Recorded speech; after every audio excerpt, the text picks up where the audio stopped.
வணக்கம் தலைமைகளே.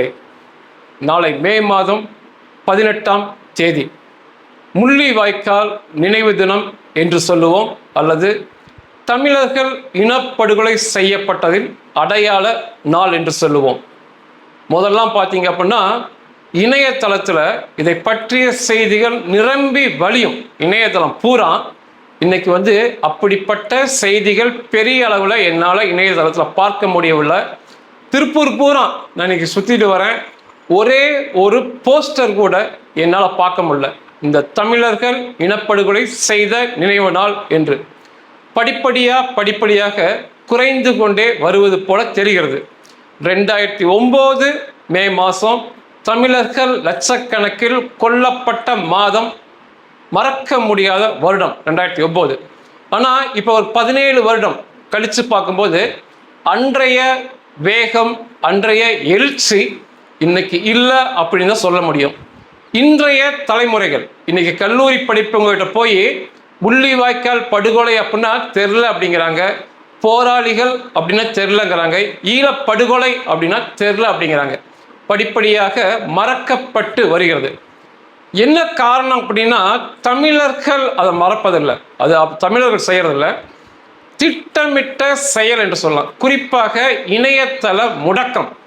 இதை பற்றி பேசும்போது, குறிப்பாக போராளிகள் பற்றி பேசும்போது, எண்ணற்றவர்கள் இணையதளம் முடக்கப்பட்டிருக்கு. ஃபேஸ்புக்கில், யூடியூப்ல, வாட்ஸ்அப், இன்ஸ்டாகிராம் எதுலேயும் சரி இப்படி பேசணும் அப்படின்னா நிரந்தரமாக தடை விதிக்கப்படுது. முதல்லாம் தடை விதிக்கும் போது எத்தனை தடை விதித்தாலும் நாங்கள் பேசுவோம்பாங்க. ஆனால் இன்னைக்கு அப்படி இல்லை. ஏன்னா இந்த தடையை விதிப்பதெல்லாமே முகநூலில் நபர்கள் அல்ல, முகநூல் யூடியூப்ல மனிதர்கள் இது சோதனை செய்வதே அல்ல. செயற்கை நுண்ணறிவு கம்ப்யூட்டர் தான் சோதனை செய்யும். இதை போன்ற புகைப்படங்கள், போராளி புகைப்படங்கள்லாம் வரும்போது அது தன்னை போலவே நிரந்தர தடைக்கு அந்த பக்கங்களை எடுத்து செல்லும்.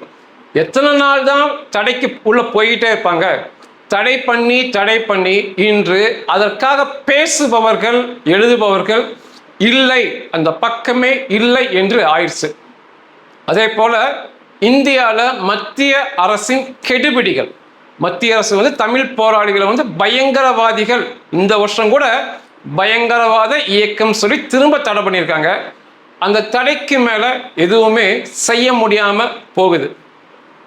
ஒரு முக்கியமான கேள்வி, அந்த ஒரே ஒரு கேள்விக்கான பதில் மட்டும் இந்த பதிவில் கொடுக்குறேன். அங்கே பக்கத்தில், தமிழ்நாட்டு பக்கத்தில் தமிழ் சொந்தங்கள், சகோதர சகோதரிகள் இப்படி இனப்படுகொலை செய்யும் போது தமிழ்நாட்டு மக்கள் என்ன செய்தார்கள், தமிழ்நாடு என்ன செய்தது? ஒரு $1 மில்லியன் கேள்வி. இது நியாயமான கேள்வி கூட. உலகம் உள்ள எல்லா தமிழர்களுக்கும் இந்த கேள்வி இருக்கும் மனசுல. தமிழர்கள் தமிழ்நாட்டில் என்ன பண்ணாங்க?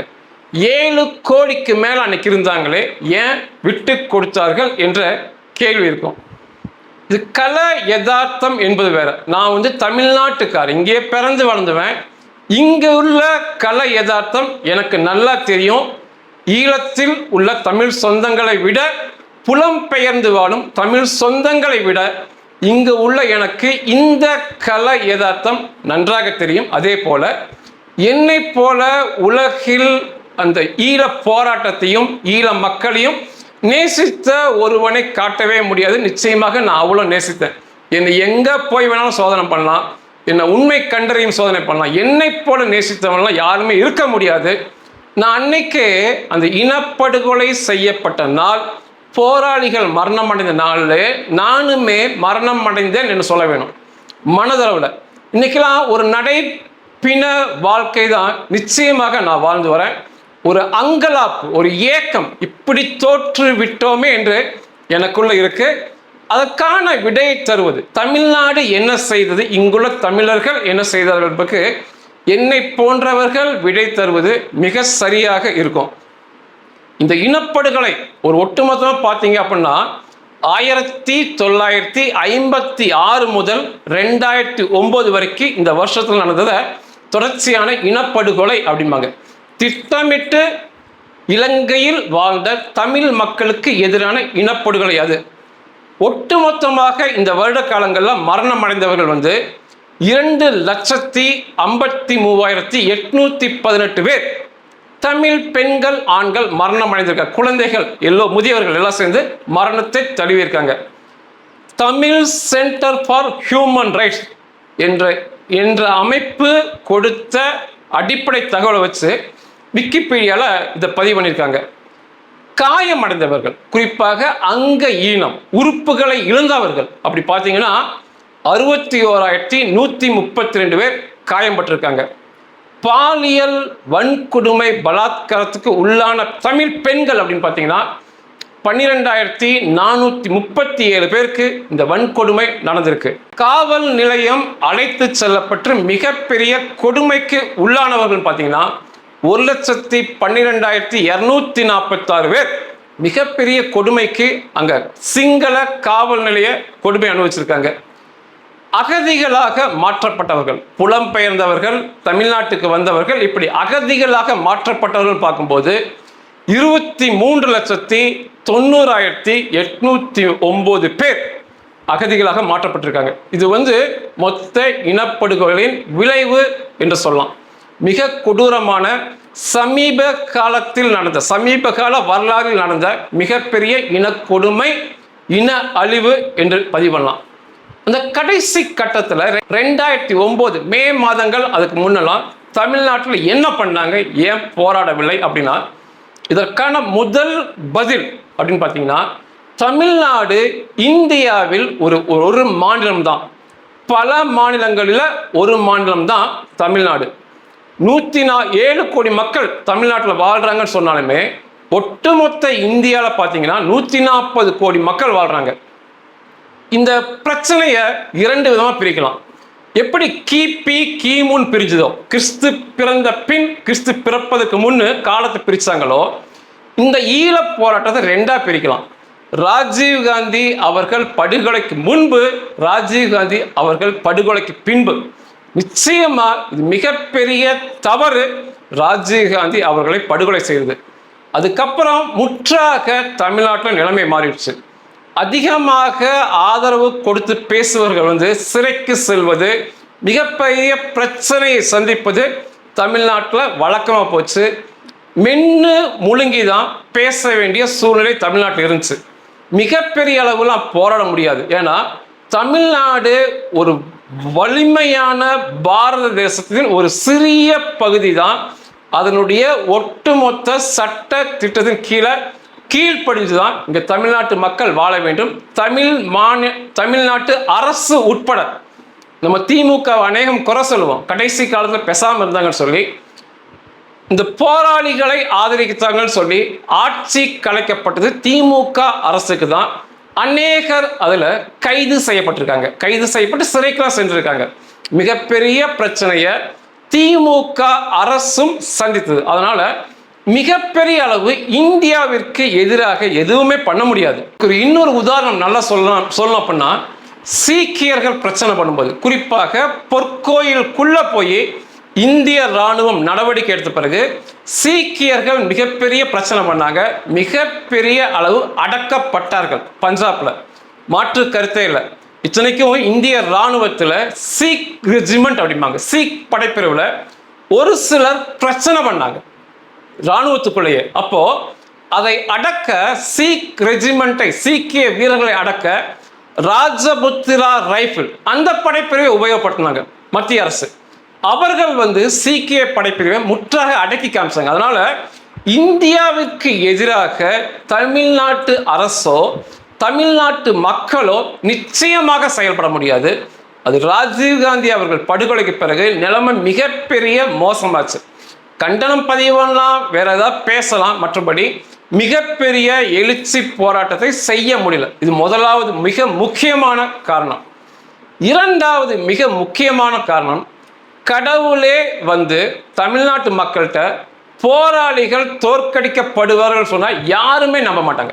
அன்னைக்கு அந்த அளவுக்கு தமிழ் போராளிகள் அவர்கள் மனிதர்களை தாண்டி சக்தி வாய்ந்தவர்கள் என்று நம்பப்பட்டது தமிழ்நாட்டில். யார் சொன்னாலுமே நம்ப மாட்டாங்க. போராளிகள் தோற்கடிக்கப்படுவார்கள், சண்டையில் முற்றாக அழிக்கப்படுவார்கள் யாருமே நம்ப மாட்டாங்க. அது ஒரு முக்கியமான காரணம். மிகப்பெரிய அன்பு தமிழ்நாட்டில் போராளிகள் மேல இருந்துச்சு. தலைவருடைய புகைப்படத்தையோ அல்லது போராளிகள் பற்றி செய்தியோ அன்றைய தமிழ்நாட்டு பத்திரிகை வெளியிட்டால் 20% அந்த பத்திரிகை அதிகமாக விற்கும் தமிழ்நாட்டுக்குள்ள. அன்னைக்கு கணக்கெடுப்பு அப்படிதான் இருந்துச்சு. எப்பொழுதும் விற்பதை விட 20% அந்த பத்திரிகை அதிகமாக விற்கும். ஒரு தடவை கூட தலைவர் கொல்லப்பட்டு விட்டார் சொல்லி செய்தி உலகம் பூரா பரவுச்சு, தமிழ்நாட்டில் மிகப்பெரிய அளவு பரவுச்சு. தலைவரை அடிக்கடி அப்படி கொல்லப்பட்டாருன்னு பேசுவது வழக்கம். அன்றைய தினம் மிக பெரிய அளவில் தலைவர் கொல்லப்பட்டு விட்டார் அப்படின்னு செய்தி பரவுச்சு. அப்போ நக்கீரன் என்னால் மறக்கவே முடியாது. நக்கீரனை பெட்டி கடைகள்லாம் பார்த்தீங்கன்னா நக்கீரன் விற்கும்போது வெளியே முகப்பு படம் நக்கீரனுடைய விளம்பரத்துக்கு மிகப்பெரிய போஸ்ட் வச்சிருப்பாங்க. அதில் தலைவர் உட்கார்ந்து அவர் கொல்லப்பட்ட செய்தியை அவரே படிப்பது போல ஒரு புகைப்படத்தோட விட்டிருந்தாங்க. நக்கீரனுடைய அந்த அந்த வார இதழோட அட்டைப்படத்துலையுமே அதுதான் விட்டிருந்தாங்க. அன்னைக்கு நக்கீரன் எங்கேயுமே கிடைக்கல, உடனடியாக விற்று போச்சு. கள்ள சந்தையில் கூட நக்கீரன் அன்னைக்கு கிடைக்கல. எங்கெங்கேயோ அலைஞ்சு பார்த்தேன், நக்கீரன் கிடைக்கல. அந்த அளவுக்கு மிகப்பெரிய பாசத்துக்கு உள்ளான மக்களாக இயக்கமாக தான் அங்கே போராளிகள் இங்கே இருந்தாங்க. ஆனால் அந்த ராஜீவ்காந்தி படுகொலை அது மிகப்பெரிய மாற்றுச்சு. போராளிகள் தோற்கடிக்கப்படுவார்கள் என்று கடவுள் சொன்னாலும் நம்ப மாட்டாங்க. அதுதான் மிகப்பெரிய பிரச்சனை. ஒருவேளை உண்மையாகவே போராளிகள் முற்றாக தோற்கடிக்கப்படுவார்கள் அல்லது இந்த தமிழ் இனப்படுகொலை இப்படி நடக்கும்னு சொல்லி ஓரளவு தெரிஞ்சிருந்தால் இன்னும் ஒரு மிகப்பெரிய போராட்டத்தை நோக்கி தமிழ்நாட்டு மக்கள், தமிழ்நாட்டு அரசே அன்னைக்கு போயிருக்கும். நிச்சயமாக இது 2வது காரணமாக சொல்லலாம். 3வது மிக முக்கியமான காரணம் நாம் தமிழர் கட்சியினர், குறிப்பாக சீமான் செய்த மிகப்பெரிய துரோகம். அவங்க வரக்கு முன்னால இந்த தமிழ் போராட்டம், தமிழ் ஈழ போராட்டத்தில் தமிழ் ஈழ போராட்டத்திற்கும் நாம் தமிழருக்கும் எந்த சம்மந்தமே இல்லை. கடைசி கட்டத்தில் தமிழ் இனப்படுகொலை நடக்கும்போது தான் நாம் தமிழரை இங்கே வெளியே தெரிஞ்சாங்க. அதுக்கு முன்னால 30 வருட நீண்ட கால போராட்டத்துக்கும் நாம் தமிழுக்கும் சம்மந்தமே இல்லை. ஆனால் இவங்க ஒரு அண்ணன் தம்பியாக இருந்த தமிழ் மக்கள், ஆந்திர தேச தெலுங்கு மக்கள், கேரள மலையாள மக்கள், கர்நாடக மக்கள் இவங்களெல்லாம் பிரித்து வைத்தது மிகப்பெரிய தவறு. அதுக்கு முன்னால போராளிகளின் முகமாக இங்கே விளங்கிய தமிழ்நாட்டில் பிராண்ட் அம்பாஸ்டர் சொல்லலாம். அவரை போன்று யாருமே இல்லை. நிறைய பேரை சொல்லலாம். முதல் நபர் தமிழ்நாடு கிராமங்கள், நகரங்கள், இளைஞர்கள், பள்ளி மாணவர்கள், கல்லூரி மாணவர்கள், மாணவியர் எல்லோர் மத்தியிலும் போராளிகளை கொண்டு போய் சேர்த்தது வை. கோபால் சிங் அவர்கள் தான் நம்பர் 1 சொல்லலாம். ஆனால் அவரையே அவர் ஒரு தெலுங்கர் என்று இப்படி பிரித்து வைத்தது இது மிகப்பெரிய தவறு. முதல்ல தமிழ்நாட்டில் கேரள மக்கள், மலையாள மக்கள் வேணால் கொஞ்சம் தனியாக தெரிவாங்க, அவர்கள் தோற்றம். ஆனால் தெலுங்கர்கள் ஒன்று இங்கே வாழ்ந்தாங்க, கர்நாடக மக்கள் வாழ்ந்தாங்கன்னு சொல்லி யாருக்குமே வித்தியாசமே எங்களுக்கு தெரியாது. அப்படி எங்களுக்கு ஒரு எண்ணமே இருந்ததில்லை. அப்படி தெலுங்கர் அப்படின்னா தெரியவே தெரியாது. ஆனால் இவங்க தேவையே இல்லாமல் இப்படி பிரித்து ஆளும் சூழ்ச்சி, பிரித்து வைப்பது, இப்படி பேசுறதுனால ஒன்றாக போராடி கொண்டிருந்த மத்தியில் மிகப்பெரிய ஒரு சுணக்கம் ஏற்பட்டது. அவ்வளவு தூரம் போராட்டத்தை கொண்டு சென்ற வைகோவையே தெலுங்கர், வடுகர் என்று பைத்தியக்காரர்களைப் போல, இன்னுமே ஒரு 10 பைத்தியக்காரன் அப்படிதான் இங்கே பேசுவானுங்க, பைத்தியக்காரர்களை போல பிரித்தாண்டது அவர்கள் மனதிலேயே ஒரு சுணக்கத்தை கொடுத்து, இப்படி அண்ணன் தம்பி மாதிரி ஒரு வித்தியாசம் இல்லாமல் இருந்தோமே, இவ்வளோ போராட்டமே, நம்மையே இப்படி பிரித்து பேசுகிறார்கள் என்று நிச்சயமான மனசோர்வு அவர்களுக்கு வந்திருக்கும்.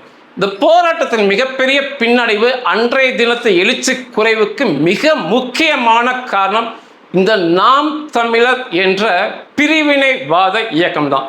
அவங்க மட்டும் அந்த இதில் தோன்றாம அந்த போராட்டத்தை வைகோ அவர்கள், அதுக்கப்புறம் நிறையவே தெரிவாங்க.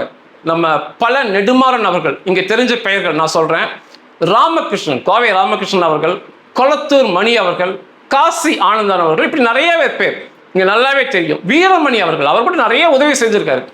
திமுகவே ஆரம்ப காலத்தில் மிகப்பெரிய அளவு உதவி செய்த கட்சி தான். இந்த தமிழ்நாட்டு மாநில கட்சியில் திமுக மிகப்பெரிய உதவி செஞ்சாங்க. திமுக தொண்டர்கள், இந்த அமைச்சர்கள், எம்எல்ஏக்கள் தான். இவங்களெல்லாம் பிரிச்சு பிரிச்சு பிரிச்சு தெலுங்கர், கர்நாடகர், மலையாளம் பிரிச்சு பிரிச்சு பிரிச்சு அந்த கடைசியில அந்த ஒட்டுமொத்தமான போராட்டம் இல்லாம போச்சு. இந்த நாம் தமிழர் சீமான் மட்டும் அப்ப இங்க இல்லாம அந்த கடைசி கட்டத்துல முழுக்க முழுக்க வைகோ அவர்கள், ராமகிருஷ்ணன் அவர்கள், கொளத்தூர் மணி அவர்கள், பல நெடுமாறன் அவர்கள் இறங்கி வேலை செஞ்சிருந்தாங்க அப்படின்னா இந்த போராட்டம் வேற மாதிரி போயிருக்கும். இந்த போராட்டம் பின்னோக்கி போனது இன்னைக்கு படிப்படியா குறைஞ்சு கொண்டே போவதற்கு நாம் தமிழர் மிக முக்கிய காரணம். தமிழனாக இருந்தவர்களை, போராடியவர்களை தெலுங்கர்கள் என்று புறக்கணித்தது, கர்நாடகர்கள் என்று புறக்கணித்தது, மலையாளிகள் என்று புறக்கணித்தது தான் இந்த சீமான் செய்த சாதனை. நாம் தமிழர் மட்டும் இல்லாமல் இருந்தா வேற மாதிரி இருந்திருக்கும். இது முக்கியமான பின்னடைவு. நாம் தமிழர் சீமான் அவர்கள் கூட பிரச்சனை இல்லாமல் அவருடைய தொழில் மற்றதெல்லாம் ஓடிக்கிட்டு இருக்கானா, அவரை நம்பி ஆரம்பத்தில் வந்து பயணிச்சவங்க அநேகர் இன்னைக்கு கஷ்டத்தில் உள்ள இருக்காங்க. என்னுடைய நண்பர் திருப்பூர்ல கோலோச்சிய தொழிலதிபர் நாம் தமிழருக்கு போய் இன்னைக்கு மிகப்பெரிய பிரச்சனையில தொழிலை நடத்த முடியாத சூழல் இருக்கார். இது ஒரு சின்ன உதாரணம், நான் பேர் சொல்ல விரும்பல. அதை அப்படி பண்ணியதுதான் இந்த நாம் தமிழர் சாதனைன்னு சொல்லி நிச்சயமாக பதிவு பண்ணும். நாலாவது மிக முக்கியமான காரணம், செய்திகள் முழுசா இங்க கொடுக்கப்படாது. செய்திகள் மத்திய அரசுக்கு கட்டுப்படுது. அன்றைக்கும் இன்றைக்கும் அவர்கள் பார்த்து கொடுக்கின்ற செய்திகள் தான் இங்க வரும். மிகச்சரியாக அந்த இனப்படுகொலை, கடைசி நேர தோல்விகள் எதுவுமே இங்க பெரிய அளவில் வந்து சேராமல் மத்திய அரசு பார்த்துக்கிட்டாங்க. இந்த போராட்டத்தை மிகப்பெரிய அளவு கொண்டு செல்லாமல் பத்திரிகை செய்திகள் வாயிலாக கொண்டு சென்றது மத்திய அரசு. அது ஒரு முக்கியமான காரணம். 2009 இனப்படுகொலை நடைபெற்றது. இப்போ 2026 17 வருஷம் கொஞ்சம் கொஞ்சமா அதனுடைய அந்த எழுச்சி குறைந்து கொண்டே வருவதை என்னால் கண்ணால பார்க்கப்படுது. நான் அப்படியே பார்த்து கொண்டே இருக்கேன். இதே நிலை தொடர்ந்தால் பூஜ்ஜியம் என்ற ஆதரவு நிலைக்கு, பூஜ்ஜிய எழுச்சி என்ற நிலைக்கு நிச்சயமாக நாம் போவோம். அதுவுமே அன்றைக்கு சிங்கம் போல கர்ஜித்த வை கோபால்சாமி அவருடைய பேசிய பேச்சுக்கள், பேட்டிகள் தான் சிங்கம் போல இருக்கும். இன்னைக்கெல்லாம் அவர் ஒதுங்கிட்டார். இந்த சீமான் பண்ண வேலைனால அவரெல்லாம் ஒதுங்கிட்டார். அவரை போன்றவர் ஒதுங்கிட்டாங்க. அதெல்லாம் மிகப்பெரிய பின்னடைவு. இந்த நிலை தொடர்ந்தால் நிச்சயமாக பூஜ்ஜிய எழுச்சி என்ற நிலைக்கு போவோம். குறிப்பாக புதிய ஜெனரேஷன், இப்போ உள்ள இளம் தலைமுறை, இப்போ கல்லூரி படிக்கிறவங்களுக்கு இதை பற்றி எதுவுமே தெரிய மாட்டேங்குது. அவ்வளோ பெரிய மாவீரர்கள், போராளிகள் பற்றி தெரியல, இனப்படுகொலை பற்றி தெரியல, ஈழ வரலாறு பற்றி தெரியல. படிப்படியாக குறைந்து கொண்டே போயிட்டே இருக்கு. நிச்சயமாக இதை மாற்ற வேண்டும். இதுக்கு வந்து முக்கியமாக இதை மாற்ற வேண்டும் என்றால் இந்த நாம் தமிழர் கட்சி பின்னாடி குறிப்பாக சீமான் பின் செல்லும் அந்த இளைஞர்கள் வெளியே வருவது மிக முக்கியம். சீமான் பின்னால் போக போக போக இனப்படுகொலை, அதை ஒட்டிய எழுச்சி படிப்படியாக பூஜ்ஜியம் என்ற நிலைக்கு தான் போகும். அதை விட மிக முக்கியமானது இணையதளத்தில் பேச முடியாமல் இருப்பது. இந்த இணையதளம் அனைத்துமே அமெரிக்காவுக்கு சொந்தமானது. மிகப்பெரியது யூடியூப், அதுக்கடுத்து ஃபேஸ்புக், அதுக்கடுத்து வாட்ஸ்அப், அதுக்கடுத்து இன்ஸ்டாகிராம், த்ரெட், இப்படி சொல்லிட்டே போகலாம். எல்லாமே அமெரிக்காவுக்கு சொந்தமானது. நிச்சயமாக ஒரு தனிநபர், அங்குள்ள தனிநபர் தமிழர் வந்து இதை வச்சு இதற்காக அவர்கள் முன்னால் போராட முடியாது. ஆனால் அங்குள்ளவர்கள் ஒரு இயக்கமாக, ஒரு குழுவாக ஆரம்பித்து, புலம்பெயர்ந்து வாழும் தமிழ் மக்கள், வசதி படைத்தவர்கள், அப்படி ஒரு இயக்கத்தை ஆரம்பித்து அமெரிக்காவுடைய இந்த ஃபேஸ்புக், யூடியூப் நிறுவனத்தில் ஒரு வழக்கு தொடர்ந்து இன்னைக்கு வந்து அந்த போராட்டம் இல்லை, ஆயுதங்கள் கீழே வைக்கப்பட்டது, அது தொடர்ச்சி அப்படியே தான் இருக்கு. அதனால அதை பற்றி பேசலாம், போராளிகளை பற்றி பேசலாம், அந்த இனப்படுகொலை பற்றி பேசலாம் சொல்லி நிச்சயமாக சட்ட ரீதியாக அவர்களிடம் வேண்டுகோள் விடுத்து அனுமதி பெறுவதுதான் மிக முக்கியமான ஒரு தீர்வாக பார்க்கப்படும். அந்த ஒரு அனுமதியை மட்டும் பெற்று கொடுத்தீர்கள் என்றால் நிச்சயமாக வருங்கால சந்ததிக்கு அந்த மகத்தான போராட்டத்தை, மகத்தான வீரத்தை கடத்தி கொண்டு போய் நிச்சயமாக வெற்றியை பெறலாம். அதாவது பழிக்கு பழி வாங்கன்னு சொல்ல, 2 லட்சத்துக்கு மேல மக்களை கொண்டிருக்காங்க. நான் பழிக்கு பழிலாம் பேசலை, அது என்னோட போட்டும். ஆனால் நியாயம் கிடைக்கணும், நியாயம் கிடைக்கணும். ஒரு தெருவில் உள்ள ஒரு நாயை அடிச்சு கொன்னா கூட இன்னைக்கு சிறை தண்டனை சொல்லி இங்கே கிடைக்குது. ஒரு நாயை அடிச்சாங்க, பூனை அடிச்சாங்கன்னு சொல்லி சிறை தண்டனை கிடைக்குது. 2 லட்சத்துக்கு மேல மக்களை கொண்டிருக்காங்க. எவனுக்குமே ஒரு சிறை தண்டனை, ஒரு மரண தண்டனை கிடைக்காம நியாயத்தை பெற்று தராமல் இருக்கும். அநேகர் சொல்லுவாங்க, அமைதியா இருக்கிறாங்க அந்த பகுதி, ஈழப்பகுதி அமைதியா இருக்குன்னா சுடுகாடு அமைதியா தான் இருக்கும். நல்லா புரிஞ்சுக்கணும், சுடுகாடு என்பது அமைதியா இருக்கும். சுடுகாட்டுக்குள்ள சந்தோஷமோ ஆர்ப்பாட்டமோ மக்களை யாருமே இருக்க மாட்டாங்க. சுடுகாடு என்பது அமைதியாக தான் இருக்கும். அப்படிதான் இருக்கு இன்னைக்கு அங்க. அதை ஒரு நிஜ அமைதி என்பது பேசுவது பைத்தியக்காரத்தனம். நிச்சயமாக இணையத்தில் இதை பற்றி பேசுவது, செய்திகளை புகைப்படத்தை தருவதற்கு அனுமதியை வாங்கி கொடுத்தா அது ஒரு மிகப்பெரிய வெற்றியாக பார்க்கப்படும். இரண்டாவது, சீமான் பின்னாலிருந்து வெளியே வரணும். எனக்கு ஒன்னே ஒன்று நினைவுக்கு வருது, சொல்லி முடிச்சுக்கிறேன். இந்த இனப்படுகொலை விட யூதர்களின் இனப்படுகொலை 100 மடங்கு பெரிதானது. தமிழ் மக்கள் அனுபவித்த படுகொலையை விட 100 மடங்கு பெரிய படுகொலையை யூத மக்கள் அனுபவிச்சாங்க. அவர்களை விட அதிக சித்திரவதைக்கு உள்ளானாங்க, பாலியல் வன்கொடுமைக்கு உள்ளானாங்க. உலகம் முழுவதும் சிதறடிக்கப்பட்டார்கள். பல 100 வருடம் 1000 வருடம் சிதறடிக்கப்பட்டாங்க. ஆனா இன்னைக்கு உலகத்திலேயே வல்லரசான இஸ்ரேல் என்ற தேசம் இருக்கு. அந்த மக்கள் கம்பீரமாக உலக வல்லரசா வாழ்ந்துட்டு இருக்காங்க.